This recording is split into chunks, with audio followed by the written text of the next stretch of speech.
A year later, I got a phone call from Tony Bennett's office in New York to go down and start working immediately. I went down to meet.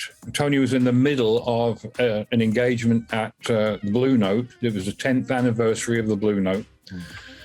It was the Friday I went in. They'd been there since the Wednesday. And I didn't meet them before the show. I only met Tony. I went to introduce myself as the new guy to Tony in the intermission. And I received the best advice that I ever received in the business. Tony, I walked into the dressing room in the intermission and I said, Mr. Bennett, my name's Vance Anderson. I'm the new guy. And he said to me, call me Tony. He said, make it look effortless. And that was the start of 20 years of tour managing him. I met Chick in England when he was playing at the Ronnie Scott's.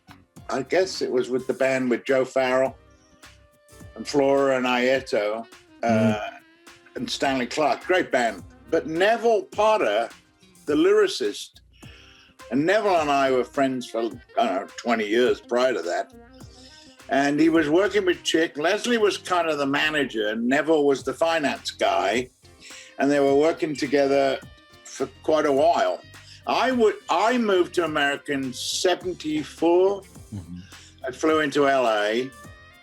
And then I had no money. I was broke. I took a trombone and a horrible suit and lived in LA and slept on a garage floor in Alita.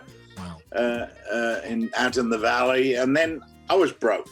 And I was in Denny's one day with the percussionist from the band, Les Carter, and I thought, let me give Neville a call. So he said, are you interested? So they flew out and they offered me the job. So then about a week later, I flew to New York with my green red suit, and started being the tour manager. I had 6 weeks to put the tour together, which is not long. You know what I'm talking about.